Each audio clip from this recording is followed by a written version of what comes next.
नमो भगवते वासुदेवाय। आप सभी का हमारे YouTube चैनल पर हार्दिक स्वागत है। आज आप सुनेंगे माघ मास के कृष्ण पक्ष में पड़ने वाली खट्टिला एकादशी व्रत महत्व और पौराणिक कथा। तो प्रेम से बोलें, लक्ष्मी नारायण भगवान की जय हो। खट्टिला का अर्थ ही 6 तिल है, इसलिए इस एकादशी का नाम खट्टिला एकादशी पड़ा। इस व्रत में तिल का विशेष महत्व है। खट्टिला एकादशी के दिन भगवान विष्णु और माता लक्ष्मी की पूजा करने से व्यक्ति की हर मनोकामना पूरी होती है और उसे जीवन में वैभव प्राप्त होता है। इसके साथ ही खट्टिला एकादशी का व्रत करने से सुख, सौभाग्य, धन धान्य में वृद्धि होती है। धार्मिक मान्यताओं के अनुसार एकादशी तिथि भगवान विष्णु को बेहद प्रिय है। पौराणिक मान्यता के अनुसार इस व्रत की महिमा स्वयं श्री कृष्ण ने युधिष्ठिर को बताई थी। एकादशी व्रत के प्रभाव से जातक को मोक्ष मिलता है और सभी कार्य सिद्ध हो जाते हैं। दरिद्रता दूर होती है, अकाल मृत्यु का भय नहीं सताता, शत्रुओं का नाश होता है, धन, ऐश्वर्य, कीर्ति, पितरों का आशीर्वाद प्राप्त होता रहता है। एकादशी का व्रत सभी व्रतों में सर्वोच्च माना गया है। ऐसा कहा जाता है कि इस व्रत को करने से व्यक्ति जन्म मरण के बंधन से मुक्त हो जाता है और उसे मोक्ष की प्राप्ति होती है। साथ ही उसे सभी पापों से मुक्ति मिलती है। खट्टिला एकादशी के दिन भक्त 6 प्रकार से तिल का उपयोग करते हैं। तिल से स्नान, तिल से तर्पण, तिल का दान, तिल युक्त भोजन, तिल से हवन और तिल मिश्रित जल का सेवन। ये व्रत भगवान विष्णु को प्रसन्न करने और मोक्ष प्राप्ति के लिए किया जाता है। पद्म पुराण के अनुसार खट्टिला एकादशी पर भगवान विष्णु की पूजा और तिल का भोग महत्वपूर्ण है। इस दिन तिल दान करने से पापों से मुक्ति मिलती है। खट्टिला एकादशी का व्रत रखकर तिलों से स्नान, दान, तर्पण और पूजन किया जाता है। तिल के अनेक उपयोगों के कारण ही इसे खट्टिला एकादशी कहते हैं। मान्यता है कि जितने तिल दान करेंगे उतने ही पापों से मुक्ति मिलेगी। पुराणों के मुताबिक एकादशी को हरिवासर यानी भगवान विष्णु का दिन कहा जाता है। विद्वानों का कहना है कि एकादशी व्रत यज्ञ और वैदिक कर्म कांड से भी ज्यादा फल देता है। पुराणों में कहा गया है कि इस व्रत को करने से मिलने वाले पुण्य से पितरों को संतुष्टि मिलती है। स्कंद पुराण में भी एकादशी व्रत का महत्व बताया गया है। इसको करने से जाने अनजाने में हुए पाप खत्म हो जाते हैं। एकादशी पर भगवान विष्णु के मंत्र ओम नमो भगवते वासुदेवाय का जप करना चाहिए। भगवान विष्णु के साथ ही देवी लक्ष्मी का भी अभिषेक करें। दोनों देवी देवता को पीले चमकीले वस्त्र अर्पित करें। फूलों से श्रृंगार करें। तुलसी के पत्तों के साथ मिठाई और मौसमी फलों का भोग लगाएं। धार्मिक मान्यता है कि अगर आप एकादशी व्रत नहीं कर सकते तो सिर्फ कथा सुनने से भी वाजपेय यज्ञ के बराबर पुण्य मिलता है। ये व्रत वाचिक, मानसिक और शारीरिक तीनों तरह के पापों से मुक्ति दिलाता है। इस व्रत का फल कन्यादान, हजारों सालों की तपस्या और यज्ञों के बराबर माना गया है।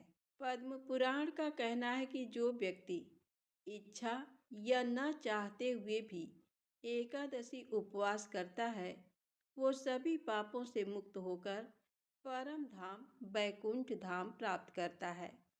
कात्यायन स्मृति में जिक्र किया गया है कि 8 साल की उम्र से 80 साल तक के सभी स्त्री पुरुषों के लिए बिना किसी भेद के एकादशी में उपवास करना कर्तव्य है।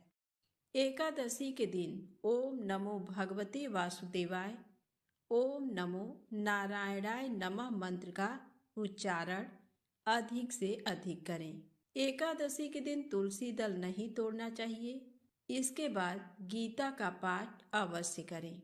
सायंकाल पूजन आरती के पश्चात प्रार्थना करके फलाहार करें। इस दिन रात्रि जागरण अवश्य करें और रात में भगवान विष्णु की प्रतिमा के समीप ही भूमि पर शयन करें।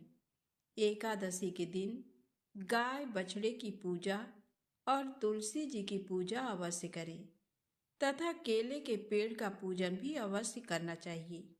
गाय को चने की दाल और गुड़ अवश्य खिलाएं। इस दिन किसी का भी अपमान नहीं करना चाहिए और भूल कर भी क्रोध ना करें। इस विधि विधान से अगर हम एकादशी का व्रत रखते हैं तो भगवान श्री लक्ष्मी नारायण जी हम सभी की मनोकामनाएं अवश्य ही पूरी करते हैं। अब आइए सुने खटतिला एकादशी व्रत की महात्म कथा। श्री हरि विष्णु भगवान माता लक्ष्मी के चरणों का ध्यान करते हुए श्रद्धा और भक्ति के साथ इस कथा को पूरा अवश्य सुनिएगा। तो प्रेम से बोले लक्ष्मी नारायण भगवान की जय हो। एक समय दालभ्य ऋषि ने पुलस्त ऋषि से पूछा कि हे महाराज, पृथ्वी लोक में मनुष्य ब्रह्म हत्या आदि महान पाप करते हैं, पराये धन की चोरी तथा दूसरे की उन्नति देखकर ईर्ष्या करते हैं, साथ ही अनेक प्रकार के व्यसनों में फंसे रहते हैं, फिर भी उनको नरक प्राप्त नहीं होता। इसका क्या कारण है? वे न जाने कौन सा दान पुण्य करते हैं जिससे उनके पाप नष्ट हो जाते हैं। ये सब कृपा पूर्वक आप कहिए। तब पुलस्त मुनि कहने लगे कि हे महाभाग, आपने मुझसे अत्यंत गंभीर प्रश्न पूछा है। इससे संसार के जीवों का अत्यंत भला होगा। इस भेद को ब्रह्मा विष्णु रुद्र तथा इंद्र आदि भी नहीं जानते, परंतु मैं आपको ये गुप्त तत्व अवश्य बताऊंगा। उन्होंने कहा कि माघ मास लगते ही मनुष्य को स्नान आदि करके शुद्ध रहना चाहिए। इंद्रियों को वश में कर काम, क्रोध, लोभ, मोह, अहंकार, ईर्ष्या तथा द्वेष आदि का त्याग कर भगवान का स्मरण करना चाहिए। पुष्य नक्षत्र में गोबर, कपास, तिल मिलाकर उनके कंडे बनाना चाहिए। उन कंडों से 108 बार हवन करना चाहिए। उस दिन मूल नक्षत्र हो और एकादशी तिथि हो तो अच्छे पुण्य देने वाले नियमों को ग्रहण करें। स्नान आदि नित्य क्रिया से निवृत्त होकर सब देवताओं के देव श्री भगवान का पूजन करें और एकादशी व्रत धारण करें। रात्रि को जागरण करना चाहिए। उसके दूसरे दिन धूप, दीप, नैवेद्य आदि से भगवान का पूजन करके भोग लगाएं। तत्पश्चात पेठा, नारियल, सीताफल या सुपारी का अर्घ देकर स्तुति करनी चाहिए। हे भगवान, आप दीनों को शरण देने वाले हैं। इस संसार सागर में फंसे हुए का उद्धार करने वाले हैं। हे पुंडरीकाक्ष, हे विश्वभावन, हे सुब्रह्मण्य, हे पूर्वज, हे जगतपते, आप लक्ष्मी जी सहित इस तुच्छ अर्घ्य को ग्रहण करें। इसके पश्चात जल से भरा घड़ा ब्राह्मण को दान करें तथा ब्राह्मण को श्यामा गौ और तिल से भरा पात्र देना भी उत्तम है। तिल, स्नान और भोजन दोनों ही श्रेष्ठ हैं। इस प्रकार जो मनुष्य जितने तिलों का दान करता है उतने ही 1000 वर्ष स्वर्ग में वास करता है। तिल स्नान, तिल का उबटन, तिल का हवन, तिल का तर्पण, तिल का भोजन और तिलों का दान, ये तिल के 6 प्रकार हैं। इनके प्रयोग के कारण ये खटतिला एकादशी कहलाती है। इस व्रत के करने से अनेक प्रकार के पाप नष्ट हो जाते हैं। इतना कहकर पुलस्त ऋषि कहने लगे कि अब मैं तुमसे इस एकादशी की कथा कहता हूँ।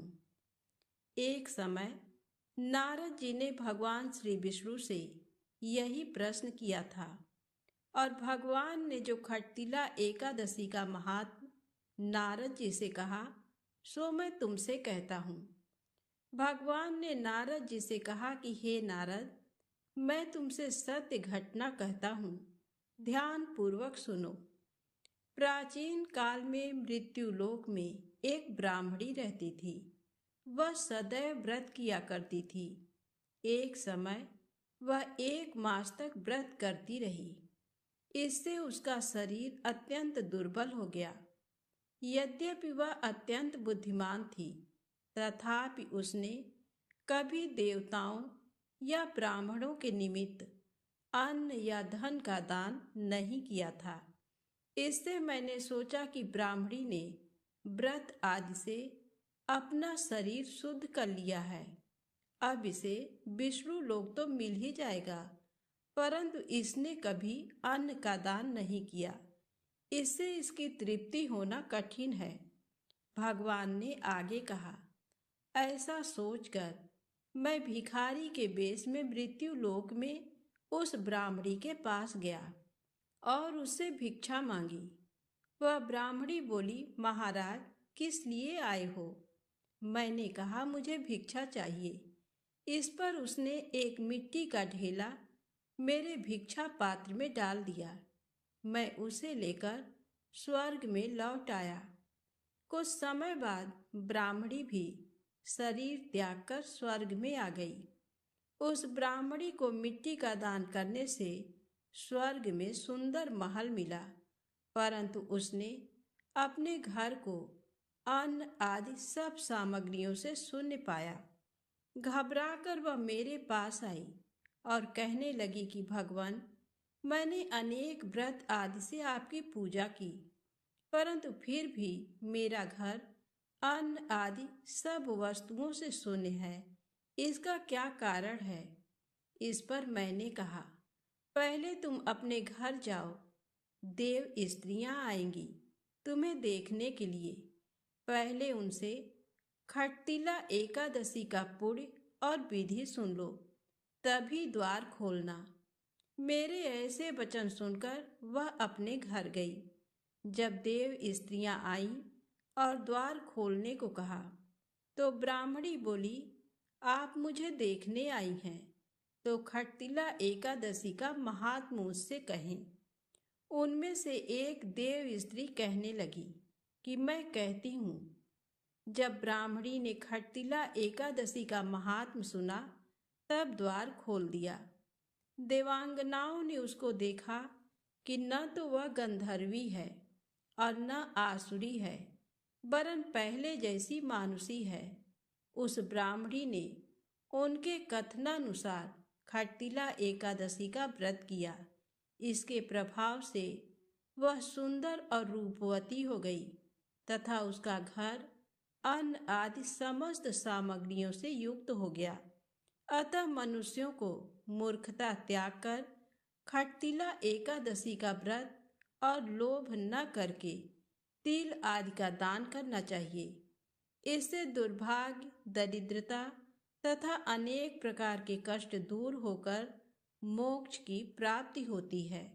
तो प्रेम से बोले, लक्ष्मी नारायण भगवान की जय हो। अब आइए सुने माता लक्ष्मी श्री हरि विष्णु भगवान की बहुत ही पुण्य फल देने वाली ये कथा। एक बार भगवान श्री हरि विष्णु माता लक्ष्मी जी के साथ हरिद्वार में घूम रहे थे। माता लक्ष्मी ने देखा कि सारे मनुष्य गंगा में नहाकर हर हर गंगे कहते जा रहे हैं, परंतु सभी लोग दुखी और परेशान हैं। तब माता लक्ष्मी ने बहुत ही आश्चर्य से भगवान विष्णु से पूछा, स्वामी, गंगा में इतनी बार स्नान करने पर भी इनके पाप और दुखों का नाश क्यों नहीं होता?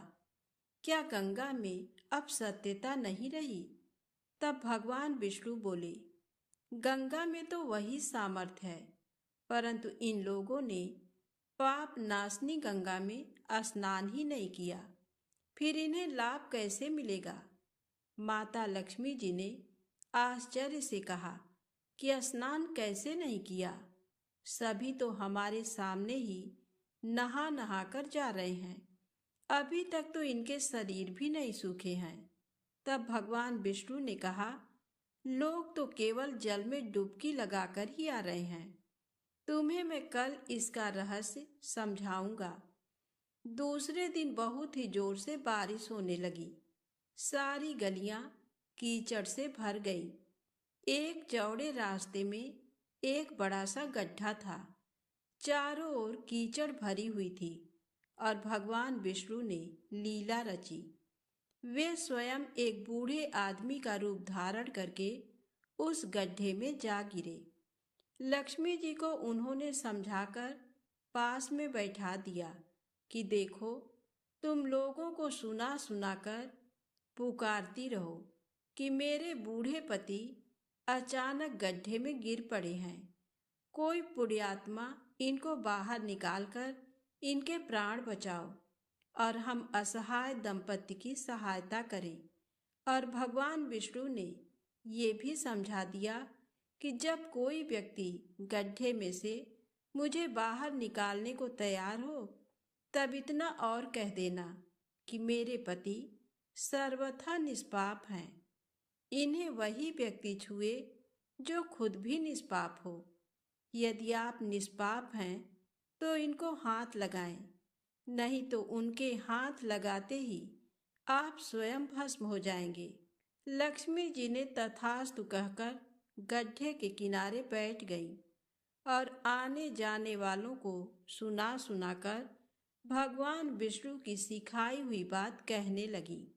गंगा में नहाकर लोगों के झुंड आ रहे थे और सुंदर युवती को यूं बैठी देखकर कुछ लोगों के मन में पाप आया और कुछ लोगों को धर्म का भय हुआ और कुछ लोग कानून से डरे और कुछ लोगों ने तो लक्ष्मी जी को ये भी कह दिया कि मरने दो इस बुढ़े को, क्यों इसके लिए रोती हो। और कुछ दयालु और चरित्रवान पुरुषों ने उस युवती के पति को बाहर निकालना चाहा, परंतु लक्ष्मी जी के वचन सुनकर वे भी रुक गए। उन्होंने सोचा कि हम गंगा में नहाकर आए हैं तो क्या हुआ, पापी तो हैं, कहीं हम सहायता करते समय भस्म न हो जाएं। उनके पास कई व्यक्ति आए, परंतु किसी को साहस नहीं हुआ। सैकड़ों आए और सैकड़ों ने पूछा और चले गए। संध्या का समय हो चला था। तब भगवान विष्णु ने माता लक्ष्मी से कहा, देखा, आया कोई सच्चे मन से गंगा में नहाने वाला। तब थोड़ी देर बाद एक नवयुवक हाथ में एक लोटा लिए हुए हर हर गंगे कहता हुआ आया। लक्ष्मी जी ने उसे भी वही बात कही। उस युवक का हृदय करुणा से भर आया और उसने भगवान विष्णु को बाहर निकालने की तैयारी की। लक्ष्मी जी ने उसे रोक कर कहा कि भाई, यदि तुम सर्वथा निष्पाप नहीं हो तो मेरे पति को छूते ही तुम भस्म हो जाओगे। उसने उस समय बिना किसी संकोच किए लक्ष्मी जी से कहा, माता, मेरे निष्पाप होने से तुम्हें संदेह क्यों है? देखती नहीं, मैं अभी गंगा नहाकर आया हूँ। भला गंगा में नहाने के बाद भी क्या पाप रहते हैं? मैं अभी तुम्हारे पति को बाहर निकालता हूँ। युवक ने लपक कर उस बूढ़े आदमी को ऊपर उठा लिया। भगवान विष्णु और माता लक्ष्मी ने उसे अधिकारी समझकर अपने असली रूप में प्रकट होकर दर्शन देकर निहाल कर दिया। भगवान विष्णु ने माता लक्ष्मी से कहा कि इतने सारे लोगों में से केवल इस एक आदमी ने ही गंगा में स्नान किया है। इसके अनुसार जो लोग बिना श्रद्धा और विश्वास के केवल दंभ के लिए गंगा स्नान करते हैं, उन्हें वास्तविक फल प्राप्त नहीं होता। परंतु इसका ये मतलब नहीं गंगा स्नान व्यर्थ हो जाता है। गंगा स्नान का बहुत पुण्य भी है। गंगा आज भी उतनी ही सामर्थ्यवान है। तो प्रेम से बोलें, लक्ष्मी नारायण भगवान की जय हो। अब आइए बड़ी ही श्रद्धा और भक्ति से इस मनोकामना को पूरी करने वाली कथा को सुनते हैं। एक गांव में रमा नाम की एक स्त्री थी। उसके विवाह को 5-6 बरस हो गए थे, लेकिन उसकी कोई संतान नहीं थी। एक बार श्री राधा अष्टमी का उत्सव आया। गांव की औरतें बरसाना जा रही थी। औरतों ने कहा कि तुम भी बरसाना चलो। राधा रानी बड़ी दयालु हैं, तुम्हारी गोद जरूर भरेंगी। वह स्त्री कई महीनों से घर से बाहर नहीं निकली थी, इसलिए उसके पति और सास ने भी उसे जाने की आज्ञा दे दी।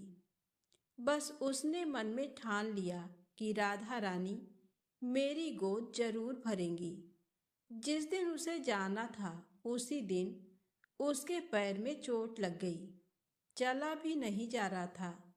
फिर वह स्त्रियों के संग यात्रा पर चली गई। सारे रास्ते राधा कृष्ण जी का जाप कीर्तन करती हुई गई और बरसाना पहुंचकर नहा धोकर राधा जी के मंदिर में जाने के लिए तैयार हुई। राधा जी के महल में जब जाते हैं तो ऊपर बहुत सी सीढ़ियां चढ़नी पड़ती हैं। जैसे सीढ़ियां चढ़ने लगी, तब वह स्त्रियों से बोली कि तुम लोग आगे आगे चलो, मैं धीरे धीरे सीढ़ियों से आ रही हूँ। मेरे पैर में चोट लगने की वजह से चला भी नहीं जा रहा है। 2-4 सीढ़ियाँ चढ़ने के बाद उसका पैर मुड़ गया और वह नीचे गिरने लगी। तभी एक 7-8 साल की कन्या ने उसका हाथ पकड़ लिया। रमा बोली, बेटी, आज अगर तुम न होती तो मैं नीचे गिर गई होती। वह कन्या बोली, माता, ऐसे कैसे गिर जाने देती मैं तुम्हें। तब रमा ने पूछा, बेटी, तुम्हारा क्या नाम है? वह बोली, लाडो नाम है मेरा, यहीं पास में रहती हूँ। वे दोनों सीढ़ियाँ पर बैठ गईं। लाडो कहने लगी, माता, मेरे लिए क्या लाई हो? ना कोई जान ना पहचान, और लाडो ऐसी बात कर रही है। फिर रमा ने कहा, लाडो, मैं कल तुम्हारे लिए कुछ ना कुछ लेकर अवश्य आऊंगी। तुम्हें क्या पसंद है? तब लाडो कहने लगी, मुझे नथनी, गले का हार, कान के कुंडल, चूड़ियाँ, मेहंदी, घाघरा, चोली, ये सब चीज़ें पसंद हैं। कुछ भी ले आना। इतना कहकर वह बालिका भाग गई। जैसे तैसे रमा भी मंदिर में दर्शन करके लौट आई। फिर रमा उस बालिका के बारे में सोचने लगी और बाजार में उसने गले का हार और चूड़ियाँ उसके लिए ली। अगले दिन वहीं जहाँ मिली थी, वह लाडो का जाकर इंतजार करने लगी। फिर लाडो उसको उसी जगह पर मिली। चूड़ियाँ और गले का हार जैसे उसे दिया, वह बोली, बस इतनी सी ही, और चीजें नहीं लाई, और वह मुंह फुलाकर बैठ गई। तब रमा बोली, अभी मैं 8 दिन यहीं पर हूँ, रोज तुम्हारे लिए कुछ ना कुछ लाया करूँगी। ये सुनकर लाडो उसकी गोद में बैठ गई और गले से लग गई। रमा तो रोने लगी। उसे जैसे एक संतान मिल गई। खूब प्यार से उसके सिर पर हाथ फेरा। ऐसे ही वह फिर चली गई। रमा ने मंदिर से आकर घाघरा और चोली उसके लिए बनवाए। ऐसे ही रोज कुछ न कुछ वह उसे देती। एक दिन रमा कहती है, अब ये सारी चीजें मुझे पहन करके दिखाओ। लाडो बोली, कल राधा अष्टमी है, मैं कल इसे पहनूंगी। इस बार लाडो के साथ एक लड़का भी था। उसे देखकर रमा ने कहा, आज पता नहीं मेरे मन में क्या आया, मैंने एक धोती और मुकुट मोर वाला लिया है, क्या मैं इसे दे दूं? लाडो बोली, ये कनवा है, मेरे साथ ही रहता है, हाँ तुम इसे दे दो। ऐसा कहकर वे दोनों सामान लेकर चले गए। अगले दिन राधा अष्टमी थी। जब रमा सीढ़ियों पर आई, वहां उसे आज कोई नहीं मिला, ना वो लाडो ना वो लड़का। बहुत इंतजार के बाद जब वह मंदिर में पहुंची तो वहां बहुत भीड़ थी। कीर्तन और नृत्य हो रहा था। किसी तरह भीड़ को चीरती हुई वह आगे पहुंची और वहां राधा जी को देखा और ठाकुर जी को देखा। रमा ने जो जो चीजें लाडो को दी थी, वही सारा सामान राधा कृष्ण जी पहने हुए थे। वह पत्थर सी हो गई, आंखों से आंसू बहने लगे। बात समझते देर न लगी कि वह लाडो राधा जी और कनवा कृष्ण जी हैं। स्वयं जगत के पालनहार उसके पास आते थे। राधा जी उसकी गोद में बैठती थी और उसे मातृ सुख प्रदान करती हैं। वह तो जैसे बावरी हो गई, दिन रात लाडो लाडो कहती रहती, पुकारती रहती। वह स्त्रियों से बोली, तुम लोग घर जाओ, मैं नहीं जाऊंगी। उसकी सास और पति भी उसे लेने आए, पर वह साथ नहीं गई। अब तो प्रतिदिन वह सीढ़ियों पर बैठे बैठे आंसुओं से सीढ़ियां धोती, पलकों से बुहारती। ऐसा करते करते उसे 30 वर्ष हो गए।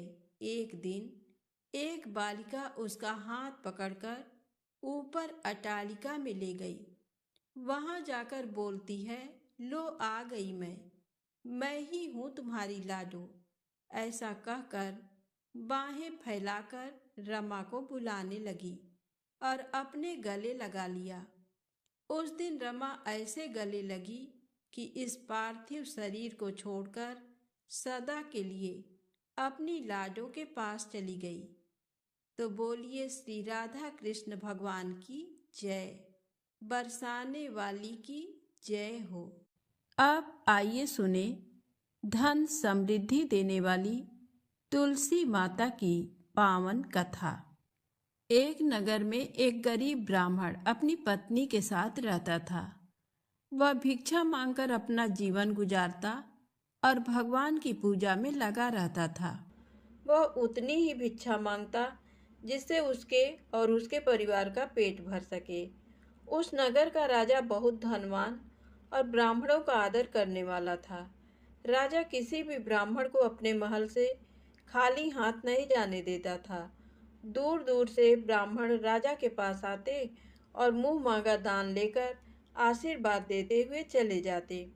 एक दिन ब्राह्मण की पत्नी ने ब्राह्मण से कहा कि दूर दूर के ब्राह्मण राजा से मनचाहा दान लेकर चले जाते हैं और तुम यहाँ के यहाँ एक दिन भी राजा के पास नहीं गए। जन्म भर कंगाली कहाँ तक झेलूं? आज तुम जाओ और राजा से कुछ मांग कर लाओ। ब्राह्मण ने अपनी पत्नी को समझाते हुए कहा, तू तो बावरी है, हमें धन की क्या जरूरत, हमें इतना तो मिल ही जाता है जिससे हम अपना पेट भर सकें, और राजा का धन अच्छा नहीं होता, वो हमें नहीं लेना चाहिए। ब्राह्मण की पत्नी जिद पर अड़ गई और बोली, मैं तुम्हारी एक भी बात सुनने वाली नहीं हूँ। कब तक हम कंगाली में जीते रहेंगे? तुम तो रोज माला लेकर बैठ जाते हो। अपने बच्चों को क्या खिलाएं और क्या पहनाएं?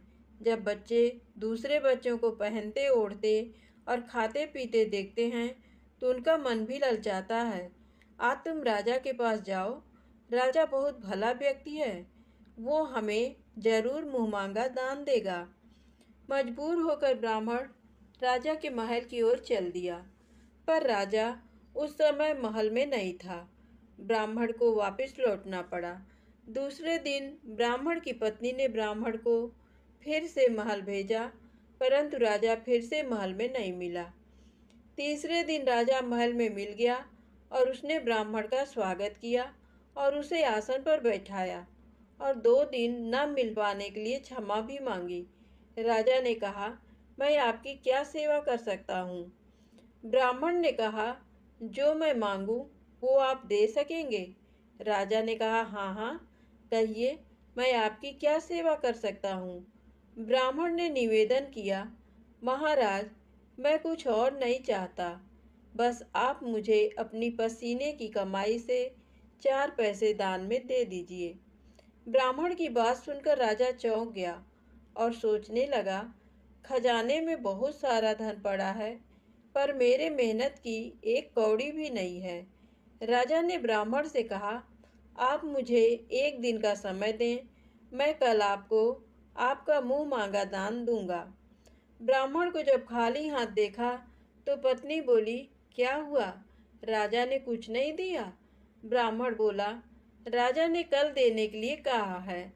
ब्राह्मण की पत्नी सोचने लगी, शायद इन्होंने बहुत सारा धन मांगा होगा और राजा को इसकी व्यवस्था करने में समय लग रहा होगा, इसीलिए कल बुलाया है।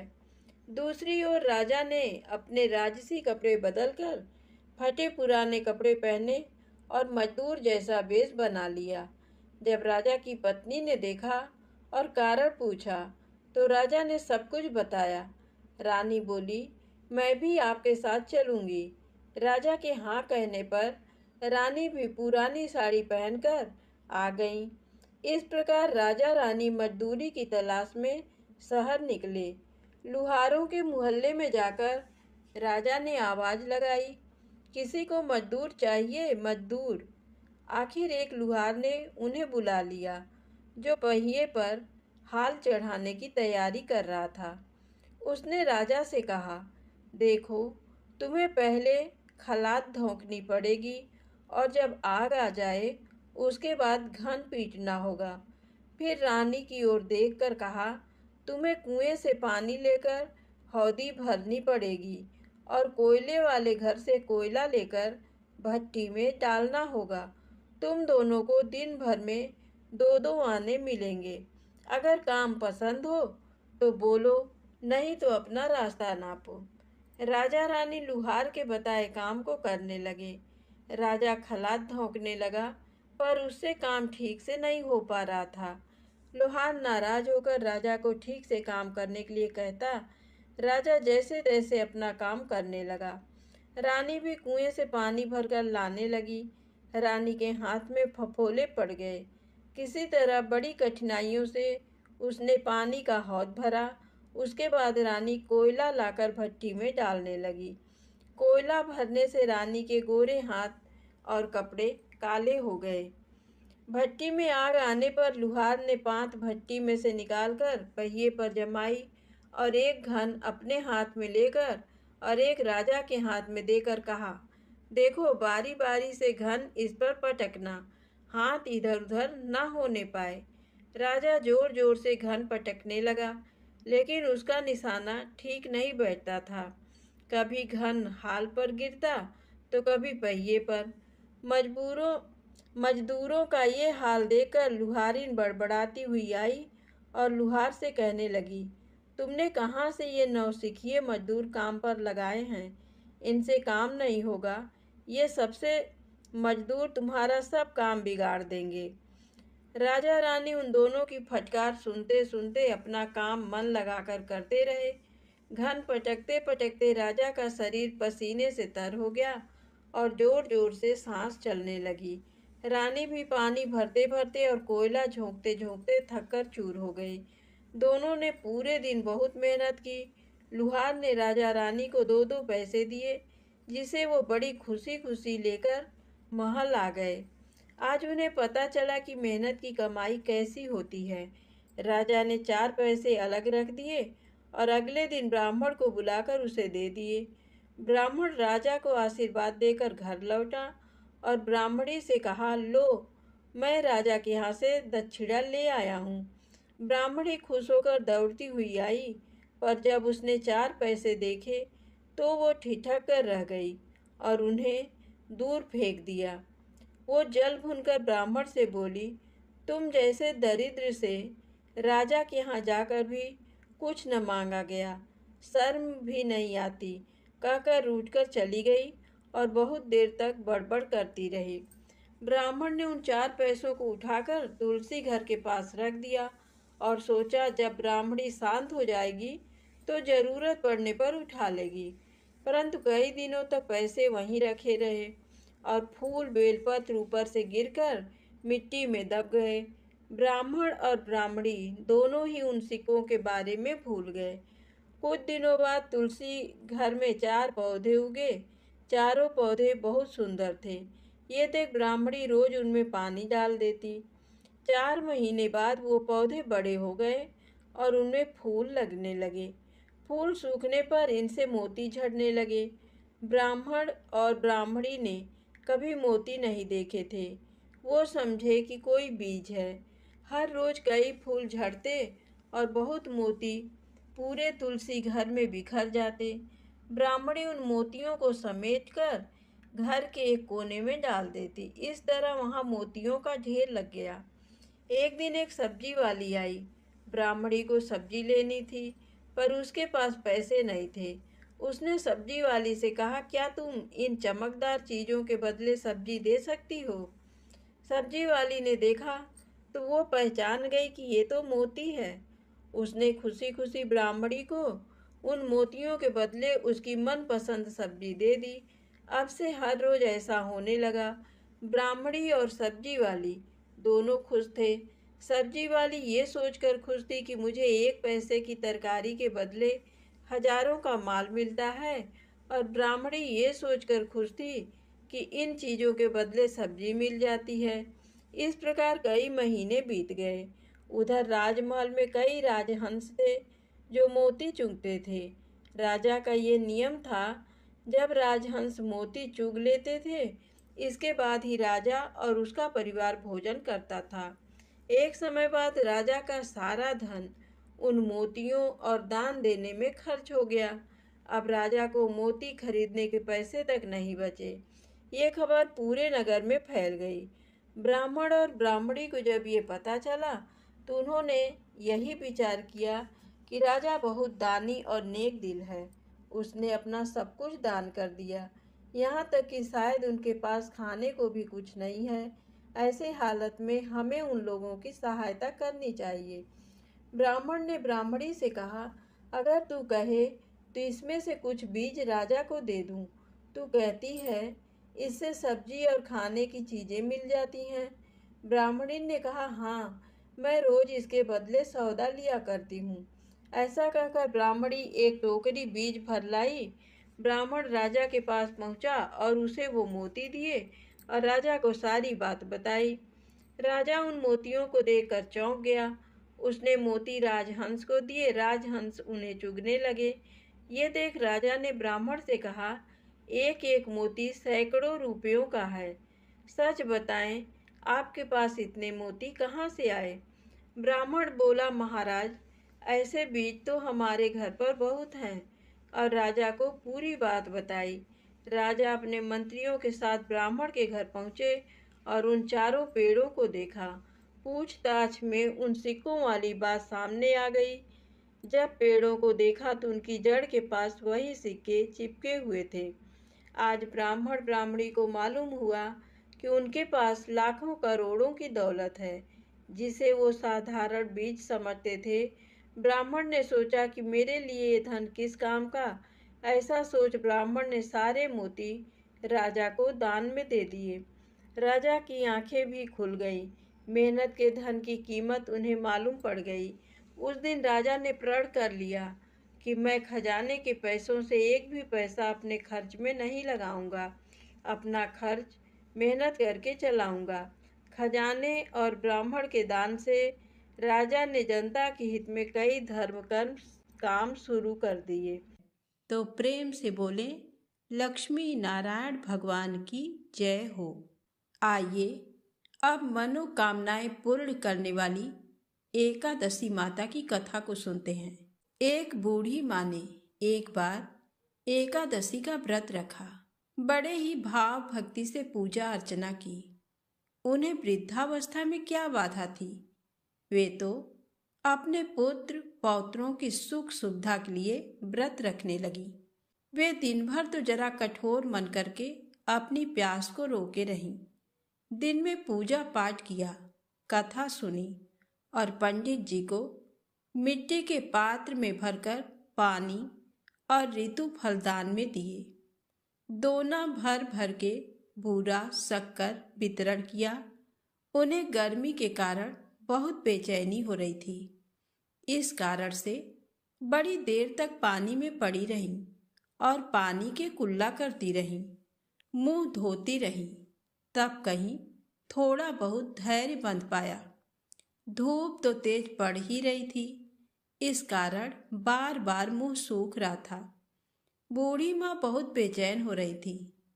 एक तो बुढ़ापा और दूसरा ये भयंकर गर्मी। वृद्धावस्था की स्थिति तो कुछ दूसरी ही प्रकार की होती है। जैसे तैसे रो धो के दिन कट पाया। अब पहाड़ सी रात सामने थी। उसका कटना बड़ा ही कठिन दिखाई दे रहा था। खटिया पर पड़े शांति नहीं मिल रही थी। वे बार बार करवट बदल रही थी। अनेक बार वे बाहर जाती और भीतर आती। उन्हें घर के अंदर शांति नहीं थी। वे पड़ी पड़ी एकादशी माता का स्मरण करती रहीं। वे कहती रहीं कि हे माता जी, आप मेरी लाज रखिएगा। आप ही मुझे शक्ति दे दीजिएगा, जिससे मैं भली भांति आपका व्रत कर सकूं और ये पहाड़ सी रात शांतिपूर्वक व्यतीत हो सके। प्यास के कारण बूढ़ी माँ की बेचैनी तो बढ़ ही रही थी। उन्होंने धैर्य रखने का बहुत प्रयास किया, किंतु सहनशीलता की सीमा टूट गई और वे घबराकर एकदम चिल्ला पड़ी। बोली कि बचाओ बचाओ। अम्मा का चिल्लाना सुनकर परिवार भर के नर नारी, बच्चे और पड़ोसी सभी बूढ़ी अम्मा के खटिया के समीप पहुंच गए और सबने पूछा कि अम्मा जी, आपको क्या हुआ? आप क्यों चिल्ला रही हैं? आप इस वृद्धावस्था में ये कठिन व्रत क्यों कर रही हैं? अम्मा जी, शक्ति से ही भक्ति होती है। थोड़ी ही देर में वे फिर से बोली कि अरे, हमारे तो प्राण ही निकले जा रहे हैं। मेरी छाती पर ठंडे पानी का घड़ा रख दीजिए। नातियों ने दादी की छाती पर ठंडे पानी का पात्र रख दिया। तब कहीं उन्हें थोड़ा बहुत आराम मिला और थोड़ी देर के लिए उन्होंने अपनी आंखें बंद कर लीं। एकादशी माता ने सोचा कि ये बूढ़ी अम्मा है तो बहुत कठोर, जरा जाकर उनकी परीक्षा लेना चाहिए। वे आधी रात को मुर्गा बनकर टेर लगाने लगी। मुर्गा की आवाज़ सुनकर दादी जल्दी से उठी और बाहर जाकर आसमान की ओर देखा, किंतु आसमान में कहीं उन्हें प्रातःकालीन तारा दिखाई नहीं दिया। वे सोचने लगी कि ये मुर्गा क्यों और कैसे बोल गया। उन्हें प्यास तो लगी रही थी। थोड़ा बहुत उनका मन भी विचलित होने लगा था, किंतु अंत में उन्होंने दृढ़ निश्चय किया कि मैं अब व्रत को पूर्ण करके ही छोड़ूंगी, चाहे भले ही मेरे प्राण निकल जाएं। ये सोचकर फिर वे खटिया पर शिथिल होकर लेट गई। थोड़ी ही देर में एकादशी माता ने उनकी फिर से परीक्षा लेनी चाहिए। एक छोटी सी बालिका के रूप में एक गिलास में शरबत लेकर उनके सिरहाने खड़ी हो गई और जोर से बोली कि दादी जी, सवेरा हो गया है, आप हाथ मुंह धोकर शरबत पी लीजिए। पहले तो शरबत का गिलास देकर उनका मन डगमगा गया, किंतु अचानक व्रत का स्मरण हो आया और उन्होंने सोचा कि मैं किसी भी प्रकार से अभी शरबत नहीं पी सकती हूँ, और वे शांतिपूर्वक अपनी खटिया पर लेट गईं। फिर थोड़ी ही देर में उन्हें ऐसा लगा जैसे किसी ने उन्हें पानी के कुएं में पटक दिया हो। वे बड़ी देर तक उस कुएं में हाथ पांव चलाती रहीं, किंतु उन्होंने अपने मुंह में पानी की एक बूंद भी नहीं जाने दी और वे दृढ़तापूर्वक अपना व्रत पालती रहीं। थोड़ी ही देर में न जाने कहाँ से सामने आग जलने लगी, जिससे भारी गर्मी बढ़ने लगी। प्यास के कारण प्राण निकलने लगे, किंतु बूढ़ी अम्मा का कुछ भी नहीं बिगाड़ पाया। वे जैसे थी उसी तरह मुस्कुराती हुई सी बैठी रहीं। थोड़ी ही देर में बाहर प्रकाश दिखाई देने लगा। ऐसा लगा कि जैसे सवेरा हो गया हो। बूढ़ी अम्मा ने जब बाहर निकलकर देखा तो समझ गई कि अभी सवेरा होने में 3-4 घंटे की देरी है। ये जानकर वे शांतिपूर्वक इधर उधर घूमने फिरने लगी। एकादशी माता ये बात अच्छी तरह से समझ गई कि ये बूढ़ी अम्मा किसी भी प्रकार से अपने व्रत से नहीं टल सकती। वे उनके सत्य व्रत को अच्छी तरह से समझ गई।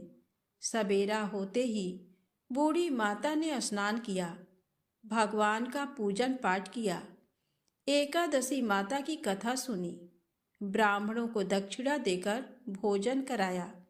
तब कहीं उन्होंने जल ग्रहण किया। कन्याओं को भोजन कराने के बाद अम्मा ने स्वयं भोजन किया। उस श्रेष्ठ व्रत के प्रताप से बूढ़ी अम्मा की आयु में वृद्धि हो गई। उनका घर परिवार हरा भरा हो गया। घर में अब उनके कोई अभाव नहीं रहा। वे हर तरह के सुख साधनों से संपन्न हो गई। नाती नातिनों से उनका घर भर गया और वे उसी दिन से 12 महीने की एकादशी का व्रत करने लगी। एकादशी माता के व्रत के प्रताप से इस संसार में हर प्रकार के सुख भोगकर अंत में बैकुंठ धाम को चली गईं।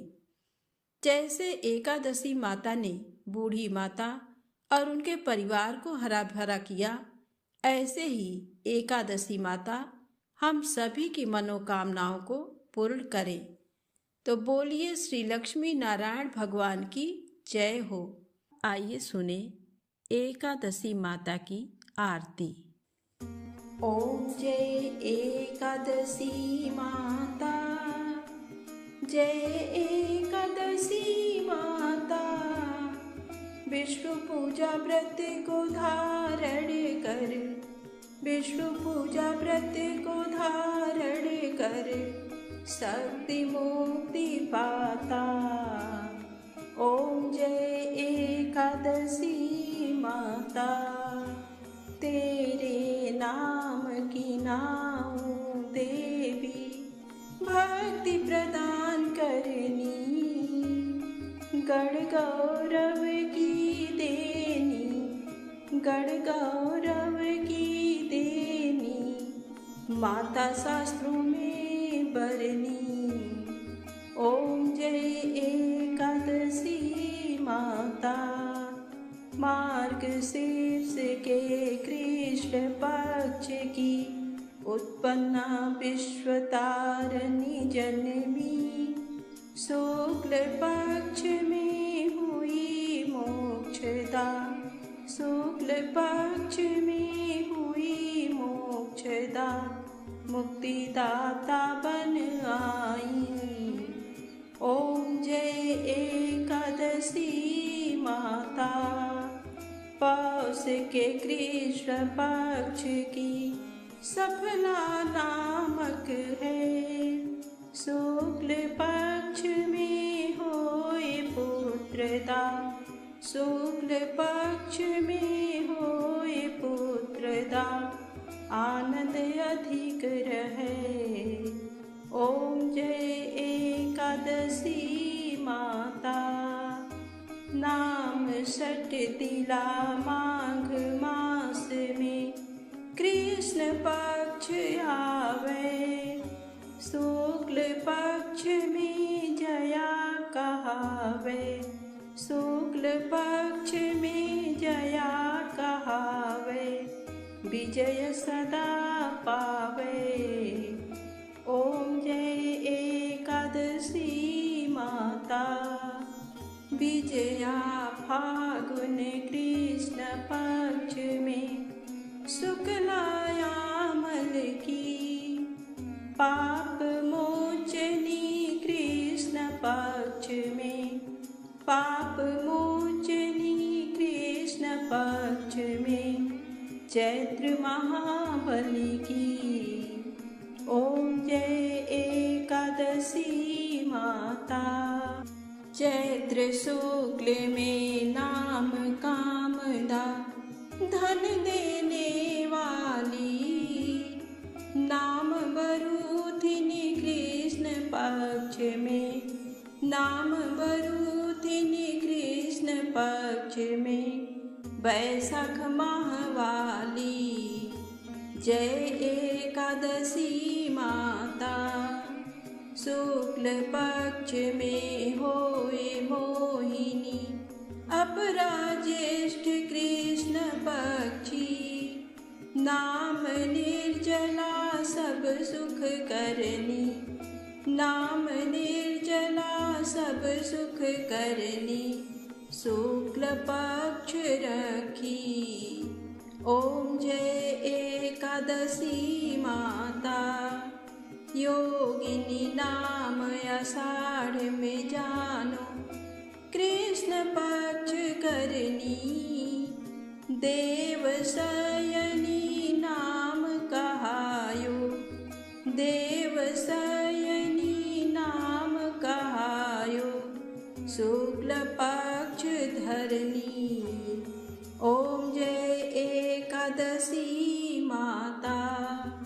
कामिका श्रावण मास में आवे कृष्ण पक्ष कहिए सावन शुक्ला होए पवित्रा सावन शुक्ला होए पवित्रा आनंद से रहिए। ओम जय एकादशी माता। अजा भाद्रपद कृष्ण पक्ष की परिवर्तिनी शुक्ला इंद्रा आश्विन कृष्ण पक्ष में इंद्रा आश्विन कृष्ण पक्ष में व्रत से भव सागर निकला। ओम जय एकादशी माता।